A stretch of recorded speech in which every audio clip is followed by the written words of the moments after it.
Explicit content is found in this episode. Listener discretion is advised. Welcome back to the True Crime Fan Club podcast. I'm your host, Lainey. In the early 1970s, Santa Cruz, California, became known as the murder capital of the world because of two serial killers operating in the area and a senseless mass murder that occurred on October 19, 1970. The mass murder filled the community with fear, leading them to believe there was another Manson family operating in the area. Okay, on to the show.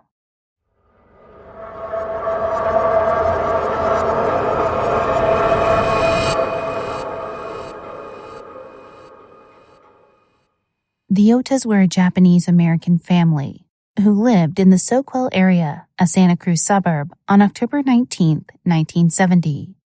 Dr. Victor Ota was a prominent ophthalmologist who had started practicing in the area in 1960. He was born in Montana on May 5, 1924, to Japanese parents. Ota had attended medical school at Northwestern University, where he met his wife, Virginia Ann Tobias, or Toby to her friends. The two wed while Victor was still in medical school. After medical school, Victor joined the U.S. Air Force, where he reached the rank of major before leaving to focus on his practice in Santa Cruz. The Otas had 4 children. Tara, the oldest daughter, was 18 in 1970. She attended a design school in New York.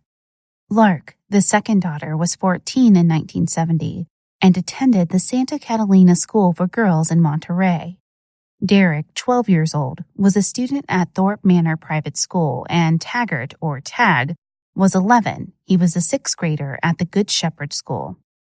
The Otas were known for being humble and kind, and although wealthy, were not considered standoffish or snobbish. Dr. Ota was known for being a very competent eye surgeon, and his patients loved him. Many of his patients said they could only see because of his skills as an eye surgeon.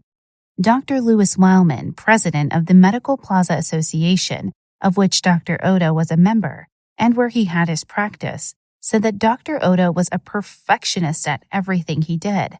Dr. Wildman also said, quote, "Never once did I hear him speak an angry word to anybody. He was a compassionate, non-violent type of person who was an expert at using his hands." Dr. Ota's hobbies included gardening and woodwork, and if he did not get it just right, he would start all over. Everyone agreed that Dr. Ota was a family man, and Dr. Wildman said this was why he had created such a beautiful home at 999 Rodeo Gulch Road. He spent almost all of his free time there with his family and wanted it to be as beautiful as possible. Mrs. Ota agreed with this philosophy, having once said, "When I die, I want to leave something beautiful behind me." Dwayne Weber, who ran a service station, recalled that in 1965, he was inflating a tire tube when the tire exploded in his face. He said everything turned black. "The first doctor that observed me said there wasn't much hope that I would see again, but Dr. Ota was called, and because of his diagnosis, I was able to see again." The Soquel Fire Chief, Ray Negro, said that the Otas were very humble people who always had time to talk to others. All that ended on October 19, 1970, when a bright and caring family, plus the mother of another family, had an encounter with a stranger who had a divine duty to carry out. The first clue that something was wrong occurred when Mrs. Ota, who was always prompt in picking up her 2 sons from their respective schools, did not arrive to pick up either son. She had a routine, first picking up one son at 2:45 p.m., then going to the second school to get the other son. However, on this day at 4:30 p.m., one of their sons called Dr. Ota and said that he was still at school, as his mother had never shown up. Dr. Ota could not understand what had happened, and so sent his secretary, Mrs. Dorothy Cadwallader, to pick his son up. Just moments later, their other son called to say the same thing. He was still at school and Mom was nowhere to be seen. Dr. Ota finished up with his patient and then went to pick up his son himself. After picking up his son, They stopped at Dr. Oda's mother's house for a few minutes before continuing home for the evening. Investigators believe Dr. Oda and son arrived home shortly before 6 o'clock p.m., and that Mrs. Cadwallader and the other son had arrived sometime earlier. The Ota's gardener said he had arrived at work at 7:30 a.m. that morning and worked until about noon. He returned later in the day and worked until 3:30 p.m. He told authorities he had not witnessed Mrs. Oda leaving the residence, and she did not answer the door when he knocked around 3 o'clock p.m. Dr. Oda's watch stopped at 6:42 p.m., which investigators believe is when he was tossed into the pool. The autopsy report shows that all 5 victims were killed between 6 and 8 o'clock p.m. Dr. Oda was shot with a .38 caliber weapon 3 times, while the others were shot with a .22 caliber once. There were no powder burns on their bodies. It's not clear how long the killer or killers stayed at the Oda residence, but they picked up after themselves. No spent shell casings were found. A fire was set to the Oda home, and it was reported at around 8 o'clock p.m., but fire investigators said it could have been started as much as 2 hours before the report. When the fire department was called, the road to the Oda residence was blocked by the Oda's red Rolls-Royce and Miss Cadwallader's gold and black Lincoln. Firefighters had to move the cars before they could get to the residence to combat the blaze. Fire Chief Ted Pound discovered the bodies when he went looking for an additional source of water and hoped to use the Oda's pool. The 5 bodies were all found in the pool, with their hands tied in the front with colorful silk scarves. Dr. and Mrs. Oda were both bound hand and foot. 3 of the victims had silk scarves over their eyes, and 2 extra scarves were floating in the pool. These scarves belonged to Dr. Oda, who favored them over ties. One of the women was still floating in the pool, while the others had settled to the bottom. There was blood on the deck, and a stream of blood 4 or 5 inches wide on the water. Dr. and Mrs. Oda were scheduled to attend a Founders Day dinner that night at the Dominican Hospital in Santa Cruz, which Dr. Oda had helped establish. However, when the bodies were discovered, they were still in casual wear and had not started preparations for the dinner. Investigators were unsure of why Mrs. Cadwallader was there. They assumed to babysit, but her husband quickly dispelled that theory. Her husband also let the press know that neither the police nor any other official notified him of his wife's death. He was notified by the mortuary, asking him to identify the body.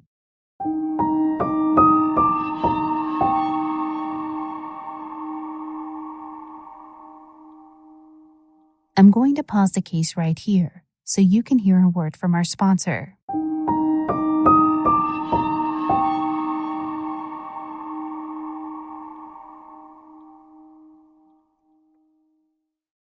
He stayed up all night with a gun to protect their 8-month-old adopted daughter, Darcy, and their 11-year-old daughter, Melinda.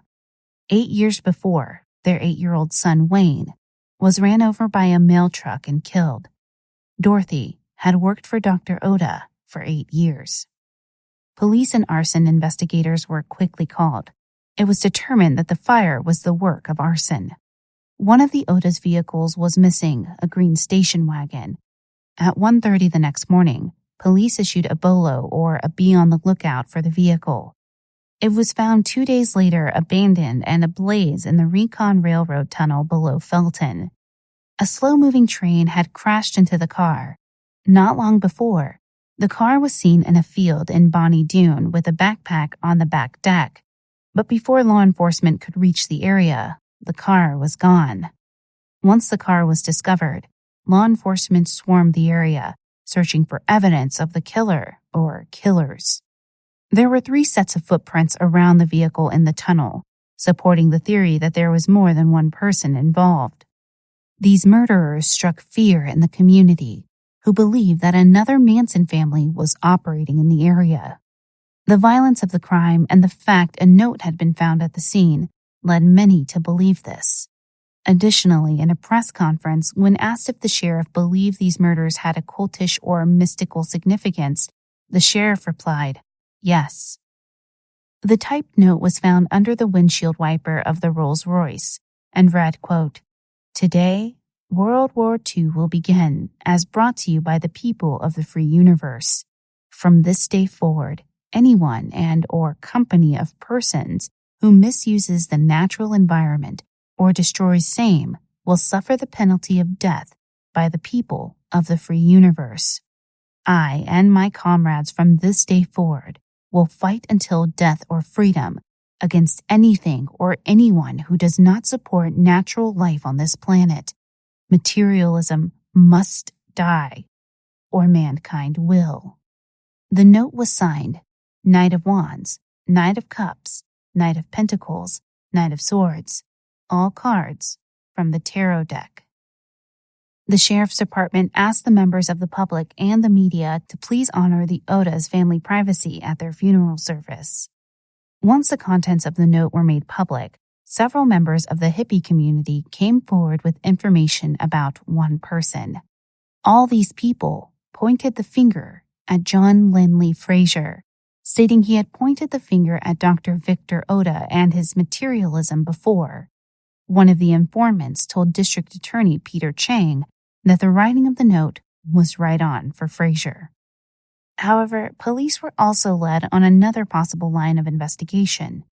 On Wednesday night, 2 nights after the murders, 3 people who were acting strangely and were barefoot walked into a Monterey restaurant around midnight. The 3 asked the owner if he served food in nature's manner. The 2 men were about 26 and 32, and the woman was around 20. She was waving a red wand and seemed dazed and confused. The restaurant owner was terrified and asked that the name of his restaurant be kept out of the papers. Despite this other possible line of investigation, police focused on Fraser and a manhunt soon began. Fraser was described as armed and dangerous, as he was believed to be armed with the .38 caliber that had been used to kill Dr. Ota. His description read, John Linley Fraser, 24, brownish blonde collar-length hair, very light, full beard, medium build, last seen wearing beige straw hat with red, white, and blue hat band, a green coat and dark trousers. He was wearing high-top moccasins. Fraser lived within a mile of the Ota home and was arrested there around 7:30 a.m. on Friday morning, October 23, 1970. He put up no resistance and was taken into custody by deputies Bradley Arbsland and Rodney Sanford. They had waited for 20 hours, hidden in the dense brush nearby. Fraser's cabin was a converted milk barn. It was one of a half-dozen buildings his mother, Pat Pascoe, had rented to college students or hippies. When taken to jail, he only asked for a glass of water. Fraser was identified out of a lineup as the man seen driving Mrs. Ota's car wildly toward Felton the morning after the killings. 3 out of 6 people picked Fraser out of the lineup. 2 people identified Fraser as a driver who nearly ran them off the road with his erratic driving. Fraser was arraigned the same afternoon of his arrest on 5 counts of murder. The judge asked him if he was also known by Pascal, which Fraser vehemently denied. His public defender, James Jackson, entered a not guilty plea on all counts on his behalf. A preliminary hearing was set for the following Wednesday, but District Attorney Peter Cheng wanted to bypass that and go straight to the grand jury and avoid municipal court and just go to superior court. After the Ota murders, before the trial began, the hippie community in Santa Cruz felt backlash from a community that blamed them for the murders. The Catalyst, a restaurant known as a hangout for hippies, received at least 4 bomb threats. A note was found at the shop next door to the Catalyst that read, "Now, tell me, what good are hippies?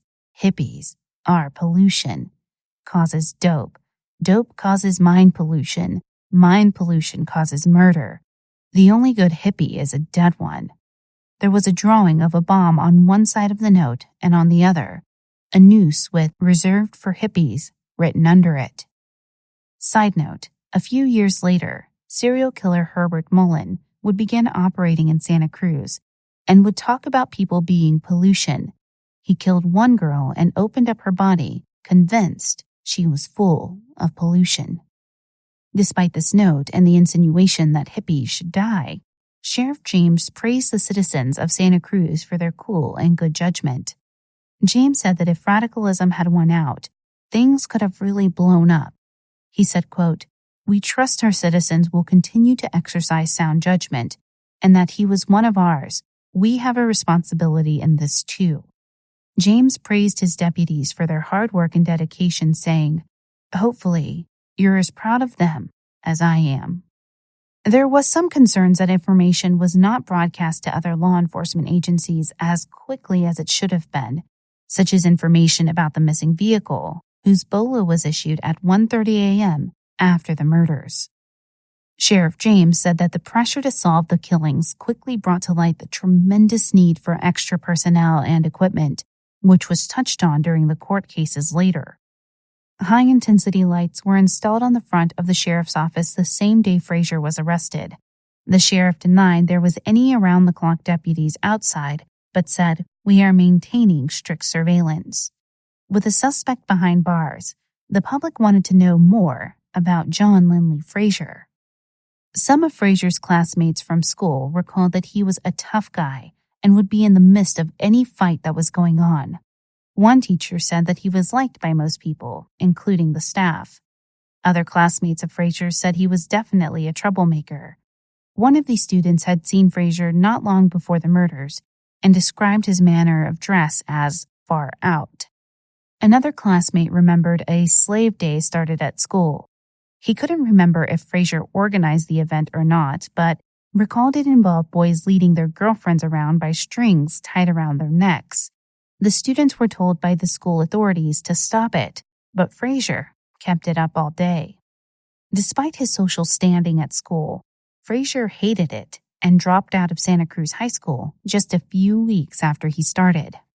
He got a job at a service station and eventually became an auto mechanic, working at several garages in the area.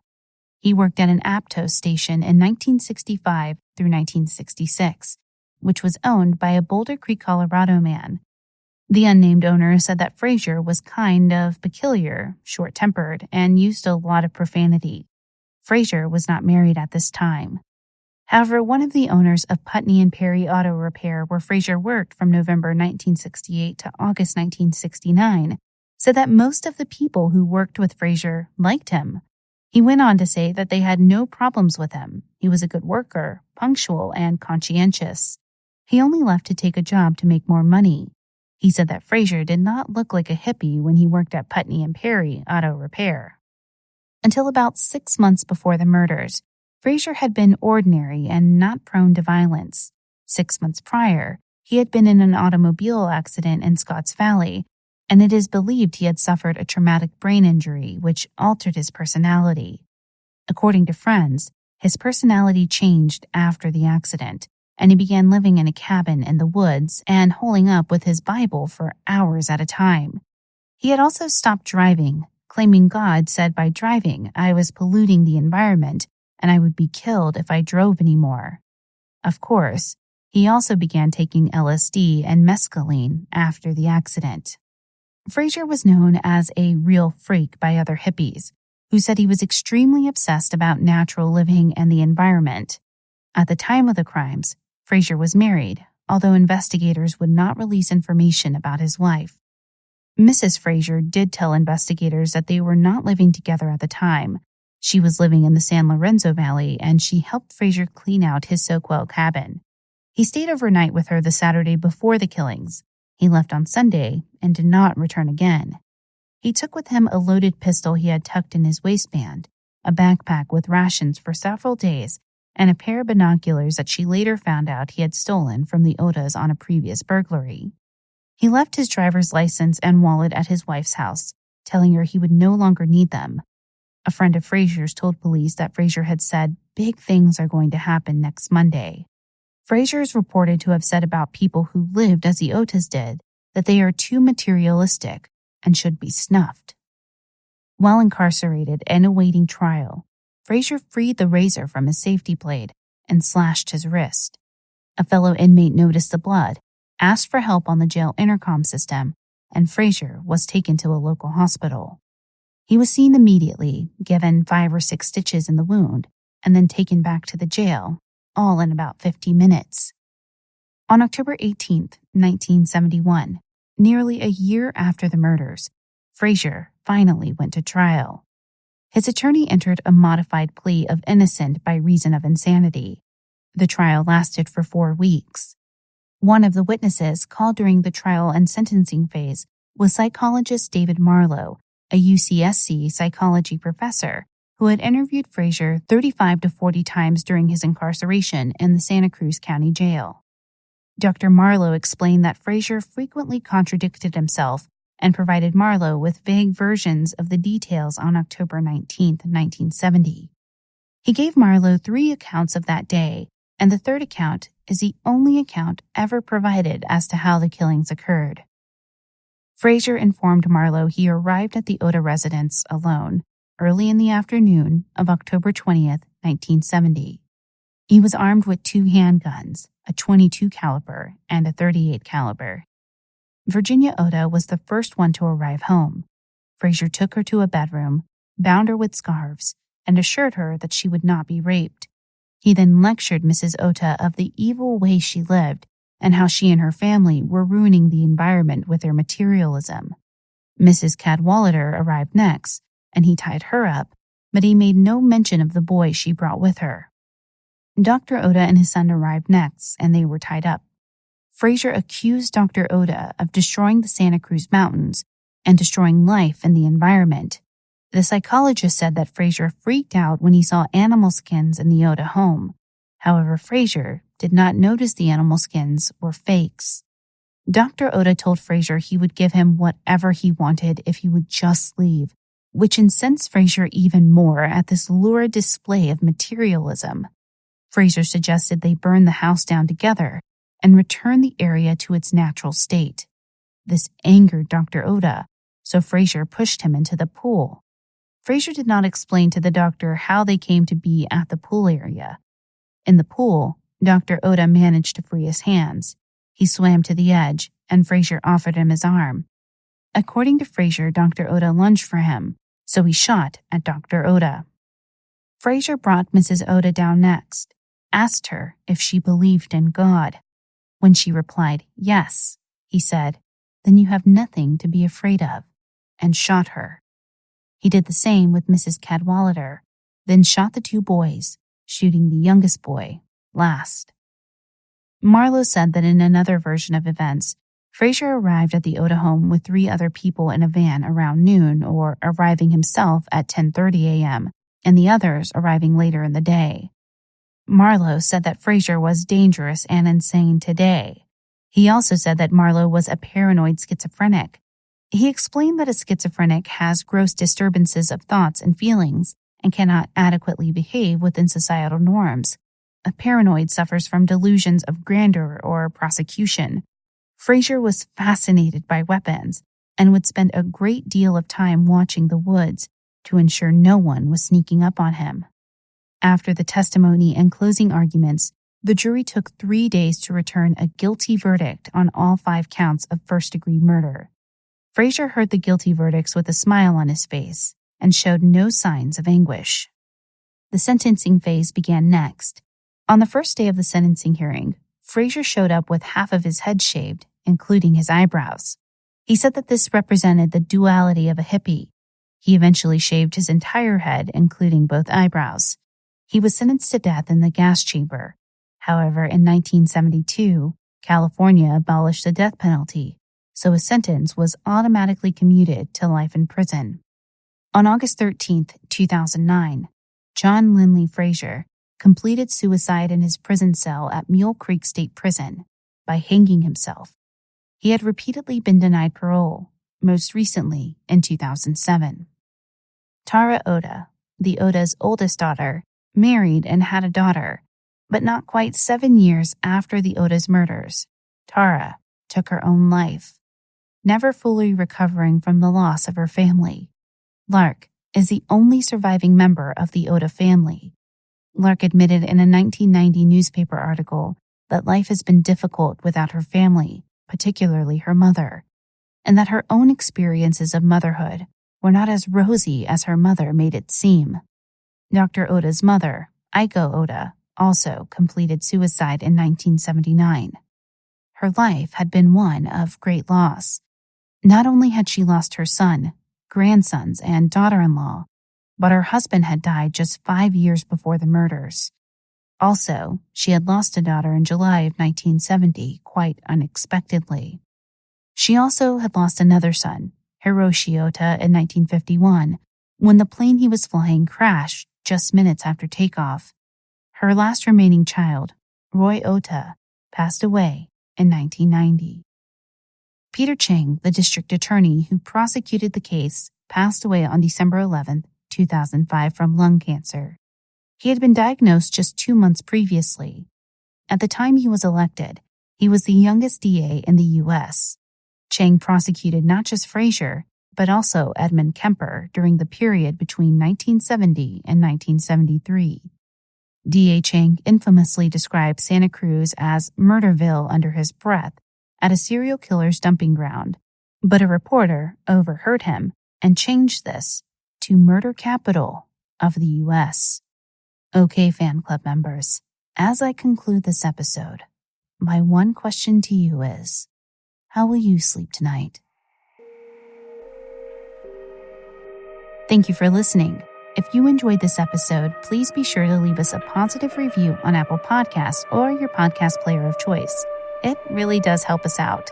You can find us on most social media platforms, Twitter @TCFCPod, Facebook.com/TCFCPodcast. You can also find us on Instagram, TCFC_podcast. And of course, our website is TrueCrimeFanClub.com.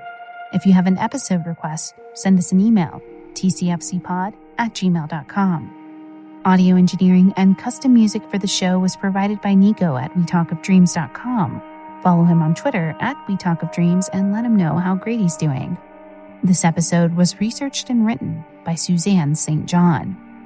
While you're waiting for the next episode, check out some of my pod friend shows.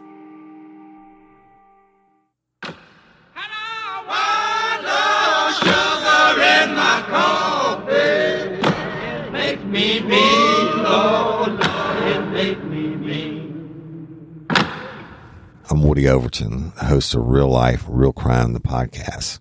Join me each week to hear true and unscripted stories of the cases I actually worked during my career as a major crime investigator in South Louisiana. Go to realliferealcrime.com where you can listen to each week's episodes and find links to our social media.